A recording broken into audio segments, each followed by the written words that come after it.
So, hopefully you guys saw Joker by now. If you haven't, spoiler alert. So yes, this is my spoiler review for Joker. So for people who have not seen Joker, go watch the movie. Just do me a favor, just watch the freaking movie. It turned out to be one of my favorite movies of the entire year.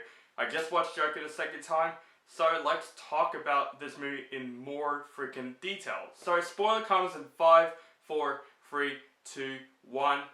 If you're still here, you must have saw the movie. So basically, let's start talking about the Joker's laugh in the movie, because they took the Joker's laugh in this movie the most realistic way as possible. Basically, they treat the Joker's laugh in this movie as Arthur Fleck's mental illness. And yes, I said Arthur Curry in my review, and I apologize. Arthur Curry is Aquaman, it's Arthur Fleck. So basically, the laugh in this movie is actually Arthur Fleck's illness in this movie. Whenever he feels nervous or shy or even like emotionless, he just laughs. He laughs non-stop instantaneously. Which makes us feel more sympathy for Arthur, because basically when he's in those situations where he just laughs out of nowhere, everyone just treats him like shit. Like in the scene where you see in the trailer where basically Arthur Fleck's on the bus, he's trying to make this kid laugh, and the mother of that kid goes, "Can you stop bothering that kid?" And that's when he started laughing his head off, and the mother's like, "Is something funny?" And then he gives her the card, which basically explains his mental illness, and even on the bottom of the card it says, "Please return that card." Which I noticed the second time I watched it, the mother never returned that card, which basically now it's going to be the important aspect of the film later on.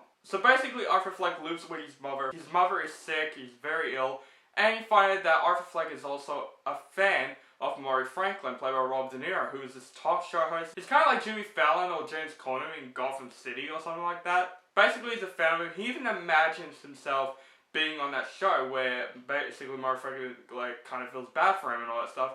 And that is kind of like the scene where you see Arthur Fleck being happy and imagining stuff, imagining him having a happy life on the Murray Franklin show. But of course that didn't happen, which that's what I love, because that's the only scene that I'm like, Arthur Fleck would have been happy if that actually happened. He would have been happy if this illness is like completely gone, because he would have had a normal life. But he's not normal. He's completely different to any other human beings out there. Now let's talk about Zoe Beeds in the film. Her name is Sophie in the film. I hope I said her name right. Sophie Beeds? Zoe Beeds? You know, the lucky one from Deadpool 2. Basically, we see her coming in the elevator with her daughter, and then we see the elevator going stuck, and basically, she tells Arthur, explaining, like, saying, "Oh, this building sucks, doesn't it?" Because when the elevator is, like, jammed, and even the daughter is, like, copying what the mother is saying, and then she looks at Arthur and does this. That thing, which I know this movie is not produced by Martin Scorsese anymore, but it's kind of like a little Easter egg from Taxi Driver. Remember Rob De Niro did that in the movie? Yes, they took a couple of Easter eggs from Taxi Driver, which I actually was surprisingly liked. But it's weird because Martin Scorsese didn't produce this movie anymore. He was, and I did say in my review and I cut that out. But yeah, Martin Scorsese didn't produce this movie anymore. It's Bradley Cooper and Todd Phillips. Yes, Bradley Cooper also produced this movie. That's actually a true fact. But yeah, she did that scene, and then Arthur Fleck thinks, "Well, you know what? Sophie might have that same feeling as me. He might have this similar illness, and people don't understand it." So basically he went to Zoe Beeds and did the exact same thing, and she smiled, went to the hotel room, which that's going to be a important plot later with her character. Let's move on from that. So basically we find out Arthur Fleck not just works as the salesman, you know, when he dresses as Clown holding that sign from the start of the movie. Basically he also works in a mental children's hospital, and that scene was actually kind of a comedy, dark comedy part about the movie. Because early before that hospital scene, when he works at that salesman, his friend from that salesman job gave Arthur Fleck a gun, because he's the only character that does kind of feel sympathy for Arthur, and like, you know, take this gun to basically threaten people. So in that scene when Arthur Fleck's in a mental hospital helping the mental children, he's saying, "If you're happy and you know it." So when he goes, "If you're happy and you know it, stamp your feet," the gun mainly just went out his leg, and of course Arthur Fleck's like, "Ah!" And then what's funny about that scene is that everyone was just silent and the music's still going on. And then Arthur looks up one of the kids and he goes, but it isn't funny anymore because it sucks for Arthur after that scene when he got fired from that job, and he really loves that job, and you see him like banging the head on the phone booth, and I'm like, this is gonna get crazy, this movie's gonna get crazy the whole way through, I know it. And then it leads to the train scene. Arthur Fleck is on the train, he's all depressed, and you see these three dickheads. They were throwing french fries at this girl, they were annoying this girl, and then Arthur Fleck starts laughing, because remember the illness, whenever he gets nervous, whenever he gets emotional, he just laughs. And the three guys are absolutely dicks. They went to Arthur, they were singing "Send in the Clowns," and they were being dicks to him. And remember that moment at the start of the film where the mother in the bus didn't return the card that Arthur was trying to explain to the other people?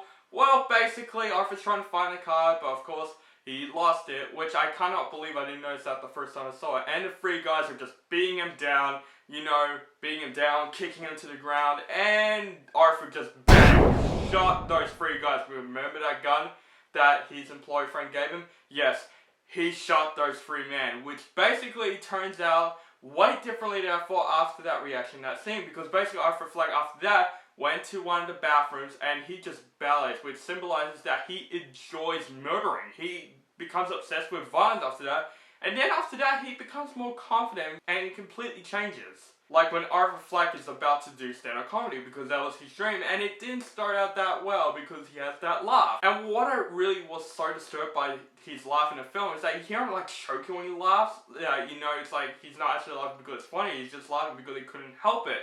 So you hear him like choking. So during the stand-up, he just laughs a lot. He's trying to say a joke, but he keeps on laughing and then he keeps choking.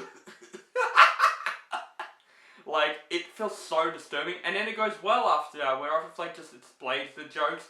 Everyone was laughing, and it goes to that smile through your heart forsaken smile. I can't get that song in my head. That's a pretty good song. And then you see Arthur Fleck dating Sophie, because after that scene where he's dancing in the bathroom, he comes and kisses her. Yeah, that's the scene I was like, at first I was a bit confused. And you see him dating her and all that stuff, and that's the part I think like Arthur Fleck is mostly happy with. But then there's another subplot in the movie that we find out. When Arthur Fleck goes home to his mother, he finds this letter that's on the lounge room table. Basically, it's for Thomas Wayne, which is Bruce Wayne's dad, and it says on the letter, "Your son and I need help," which we find out at first that Arthur Fleck might be the son of Thomas Wayne, Bruce Wayne's father, Batman's father. So does that mean Arthur Fleck and Bruce Wayne are brothers? Or like half-brothers?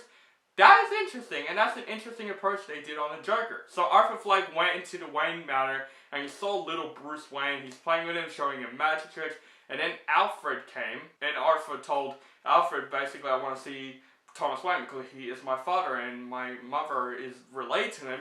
And Alfred says that your mother is just crazy. She's delusional. She's sick. You're not related to Thomas Wayne. And then it leads to another scene where basically Arthur Fleck is going to a movie field where Thomas Wayne's coincidentally in. He went to the bathroom and basically Thomas Wayne said the exact same thing when he told him, "I'm your son." But Thomas Wayne said, "No, your mother's delusional. She is crazy. You were adopted by her. I have no relationship with you." And he punches him in the face while he's laughing.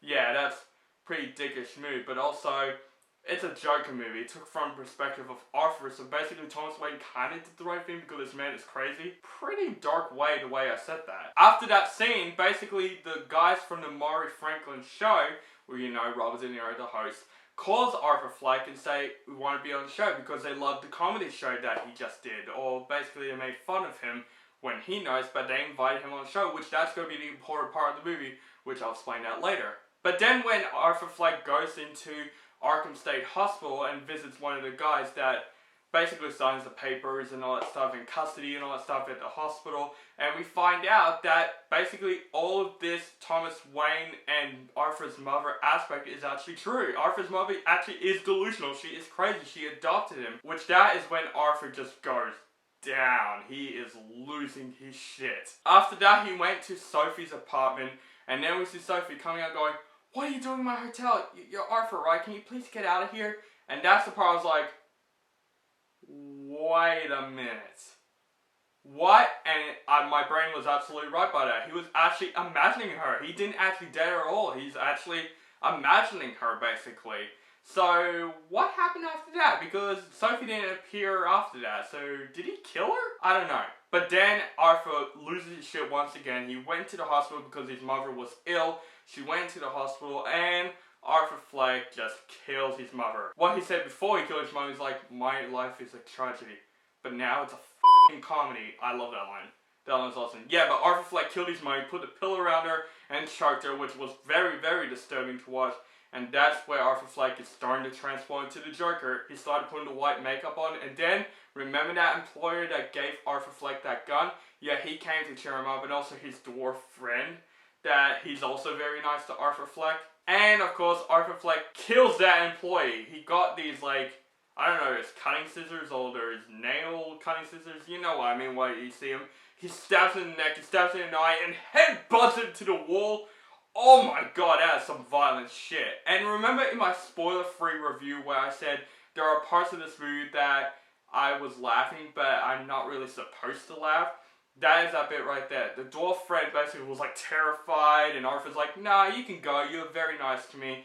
And the dwarf friend is like reaching the doorknob, like, because, you know, he's small and he can't reach the lock, and he's like, Arthur, can you open it? And everyone was laughing, and the second time I watched it, I'm like, that is not funny. And that's when I was saying, when I laughed at the first time at that bit, I was like, maybe we are dicks. Maybe human beings can be dicks sometimes. Like, wow. So he lets the dwarf out, and I expected him to kill him, but no. He just lets him out. I thought he's just like gonna come out and just shoot him in the head like Cloth from Black Panther when he's like, don't worry, we won't tell anyone, just go. Bang! I thought that's gonna happen in the movie. Or he's gonna slam the door on the door's head or something like that. No, he lets him go. Okay, that is weird because Joker just loves killing people because it's his playtime. And that, after that, is where Arthur Fleck is basically transformed to the Joker. Actually, in fact, we don't get to see Joker in full makeup until, like, the final act of the movie. Which is interesting. Like, Jeremy Jahns explained it in his review that this should have been called Arthur because most of this movie is about Arthur. But don't forget, this is an origin story about the Joker, so it has to focus a lot on Arthur before it transforms to a different being. So basically, Arthur Fleck is now Joker, he's dancing on the stairs, and I love that scene. That scene was awesome, and I love the way the camera work is in that scene. It was fantastic. So basically, now leads to the Maury Franklin show. Remember that Arthur got that call to get to Maury Franklin show? That bit right here is my favorite scene of the entire freaking year. You see Arthur Fleck going into the Maury Franklin show, and remember the trailer where Arthur Fleck's like, oh, before you bring me out, can you introduce me as Joker? Maury Franklin says, oh, here comes Joker! And then Joker came out, and at first I thought he's gonna like shoot the audience or something. Remember that scene where he comes out of the curtain and does that? That's what I thought was gonna happen. No, he just came out, he was speaking to Maury Franklin, and this is when the movie comes into a dark hole, and it turns out to be one of my favorite scenes in the entire movie, where basically Arthur's like, oh, you guys want to hear a joke? And everyone's like, yeah. So he reads a joke. He was like, knock, knock. Who's there? It's the policeman. Your son got ran over by a drunk driver. He's dead. And he was laughing, but it wasn't actually funny. Even Mark Franklin's like, no, that's not really funny. And then Arthur Fleck goes, oh, I'm sorry. Since I killed those 3 men, and then he pauses, and then my jaw was dropped. And then Mark Franklin's like, what's the punchline? And Arthur's like, there's no punchline. That actually happened, because remember he killed those 3 men? Yeah, basically this movie surrounds that. Like, everyone's like, who killed those 3 men? Now he revealed he killed those 3 men. And what I love about it is that Mark Franklin just keeps on going. He keeps on interviewing him. He's not like, oh, cut the show. He keeps going, and you see a sense of fear in him when he interviews him as well. That is interesting. And he explains to the show that basically, well, killing people is funny because basically death is funny in his perspective, but of course everyone's like, get him off the show, get him off the show. And that's when basically Arthur's like, no, I cannot take this shit no longer. I'm expressing it all out. People are assholes, they treat me like shit. And he even explains to Mark Franklin that you are terrible for making fun of me, because remember you see in the trailer that Arthur's in the hospital, you see him making fun of him, and he said, oh, you are making fun of me. I hate you. You put me on the show. You make fun of me. And then he explains his final joke, saying, let's hear another joke. What do you get when you cross a mental ill loner in a society where everyone treats them like trash? I tell you what they'll do. They get what they deserve. And he shot Maury Franklin in the head, and everyone's like, oh! Everyone's running away. Everyone's running away, and the joke just keeps on shooting him. And then he walks to the camera saying, thank you guys for watching, and remember, you are... I love that scene. One of my favorite scenes of the entire year, because it's not a superhero final act, it's not a fight scene. That whole act was entertaining and suspenseful as shit. And after that, we see Arthur Fleck has some fanatics. Remember those people wearing those clown masks?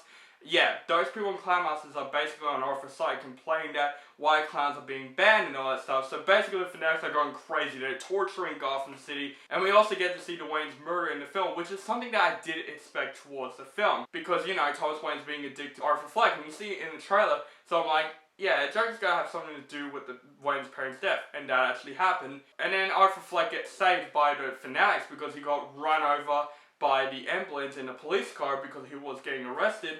And then Joker just comes up and the fanatics are surrounding him. He was dancing at first and then he puts blood that was on his mouth, smiling like that, and he is basically Joker. No more Arthur Fleck. Now it's the Joker. And that's all I'm going to say about my spoiler review because I'm running out of time right now. But the ending, it's not really like a big deal. Arthur Fleck's just at the mental hospital and yeah, that's the ending of the film. So basically that's my spoiler review of Joker, and it turns out to be one of my favorite movies of the entire freaking year. So guys, thank you guys for watching the spoiler review for Joker. I've got a lot more reviews coming up very, very soon. Make sure you guys follow me on Facebook, Stardust, Instagram, Twitter. Keep contacting me, and make sure you guys subscribe to my channel, notified for my latest reviews. And have a nice day.